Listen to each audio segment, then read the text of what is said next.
Hello everyone, welcome to A Clear Perspective. I'm Serene. Before we start today's show, I'd like to mention that we are currently facing increased censorship from YouTube and other major social networks. We are doing our best to keep this channel alive and continue reporting the truth. If you would like to continue to hear from us, please click on the link below to register your email. In case YouTube shuts down this channel, we will email our latest news and updates to your inbox. Thank you. Next, let's begin today's topic. The events from this past weekend will remain unforgettable for many of us. Many people, including those on the left, were shocked.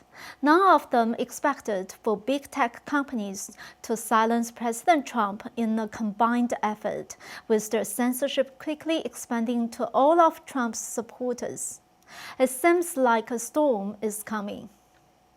Last time, when I mentioned that this is similar to a totalitarian revolution, many people might not have agreed with me. They thought it was just the left taking revenge against President Trump and a few other individuals. The majority of the general population would remain unaffected. But now, I don't think anyone looks at this issue the same way anymore.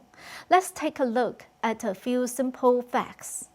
The Speaker of the House, Nancy Pelosi, spoke to the Chairman of the Joint Chiefs of Staff, General Mark Milley, last Friday. She wanted to prevent President Trump from using the military or America's nuclear weapons. It's hard to say if her request will lead to anything, but the motive behind her actions are very alarming. The separation of powers and the checks and balance are what have defined the United States. Being the Speaker of the House, Nancy Pelosi does not have the power to intervene in matters involving the U.S. military. That power belongs to the Commander-in-Chief of the U.S. Armed Forces, the President. Although it seems that Pelosi is merely discussing the possibility of making the process behind the nuclear launch more complicated. It actually foreshadowing the totalitarian democratic government that we will be facing.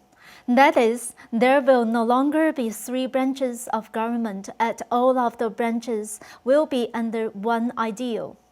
People are still questioning the possibility of such a thing, as there are still an even amount of Republicans and Democrats in both the House and the Senate, meaning that the Republicans will still have a say.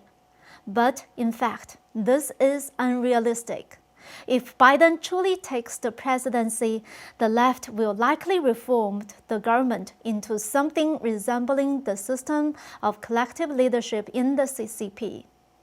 On the surface, the separation of powers will still remain, but underneath that, a small group of elites will be the ones who call the shots. You may be asking, how will all the dissidents be suppressed or removed? Simple. They will all be labeled as traitors as they sided with President Trump, making them invalid or even causing their expulsion. If all the branches of government follow the view of one individual or a group of individuals, totalitarianism will have been achieved.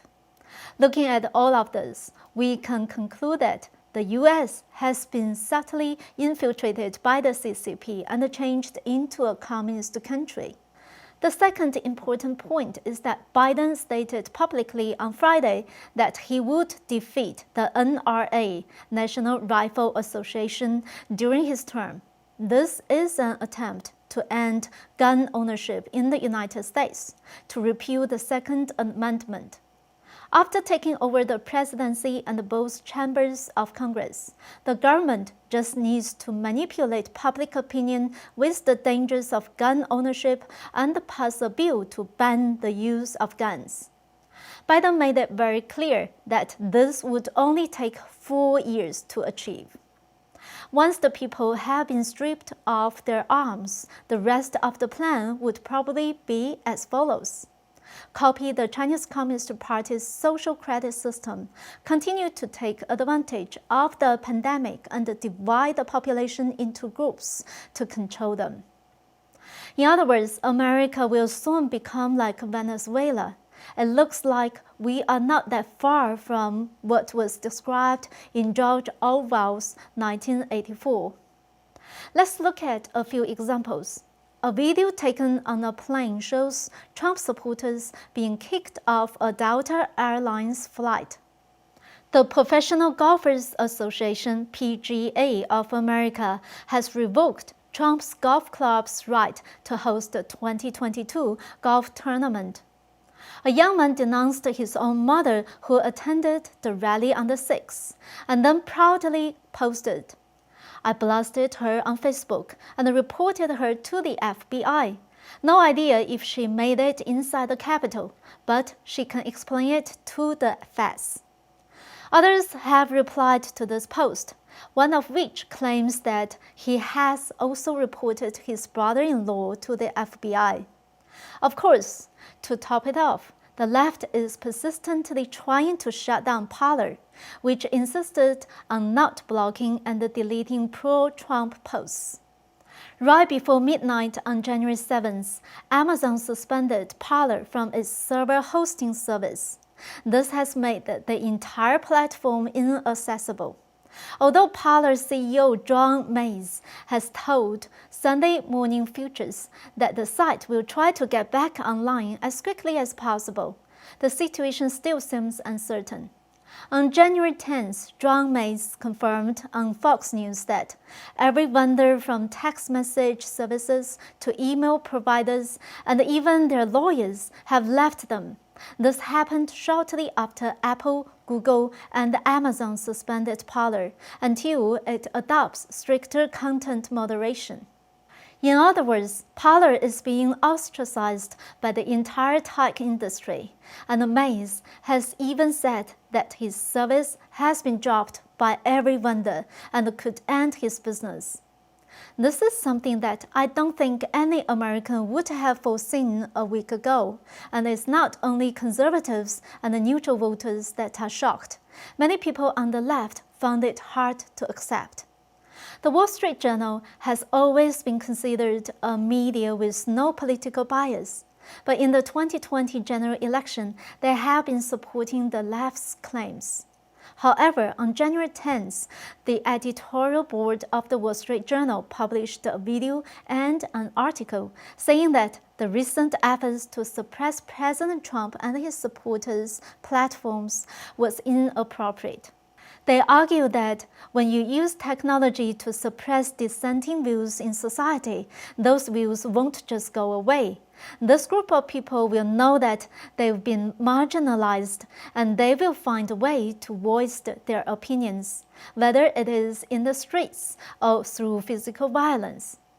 The video shows 4 journalists discussing the matter, almost all of whom think that Twitter and Facebook's suspension of President Trump's account, as well as Google and Apple's suspension of Parler, is going too far.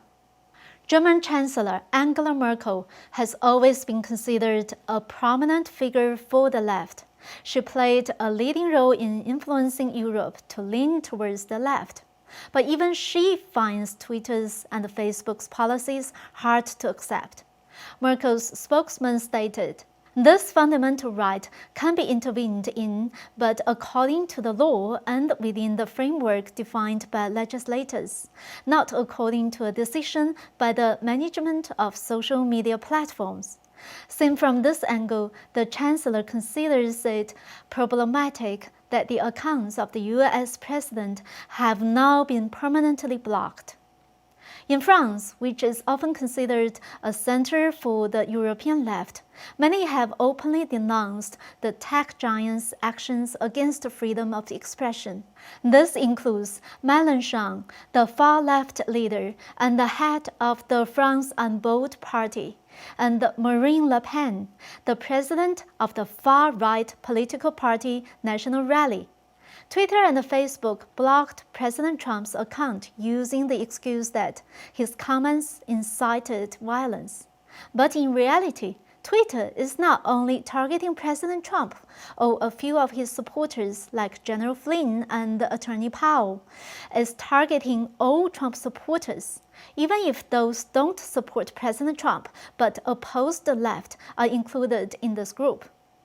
For example, Facebook blocked the entire Walk Away group, and Twitter deleted 2 of the largest Stop the Steal accounts.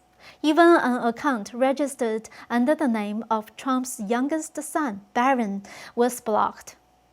If we had time, we could go on with an endless list of similar examples. The reason I took the time to list these facts is to make a point. The United States has begun to show signs of the start of a socio-political movement, many of whom have lived through 20th century China are unfortunately familiar with. It starts with inciting the general public against a targeted political group by demonizing the targets. On the surface, it looks like this is mainly an attack on President Trump and his supporters, but this is just the beginning. One of the characteristics of a communist regime is that after they stop pretending to be a democracy, they will quickly move into totalitarianism. Once this process starts, there is no going back. First, they create a controversial topic and use it to create divisions among the people. Then they manipulate public opinion to intensify the conflict and cause the masses to fight against each other. This is a classic communist tactic. The previous BLM movement used race to divide people. Now it has shifted away from race and turned into an anti-Trump movement. This is another characteristic of a communist regime. They have no principles or standards. Their principles can be constantly changed and adjusted based on their needs. At present, no one in China is allowed to oppose a decision from the central government. In essence, political correctness and the communist regime in China have the same underlying purpose. Now the leftists claim that they only control speech that incites violence and hatred. But the question is, who defines the standard for inciting violence and hatred? If Trump's statement of not attending the January 20th inauguration is considered an incitement to violence, will the next time someone disagrees with a gun control policy also be considered incitement to violence? When public opinion and the government are controlled by socialist ideology, they will have the power to impose and interpret crimes as they please. The purpose is to punish people for what they say. If we look at the current situation with public opinion and the mass movements in America, how far is it from the digital totalitarianism of the Chinese Communist Party? That's all for today. Thank you for watching. Please like, comment, and subscribe. We'll see you next time.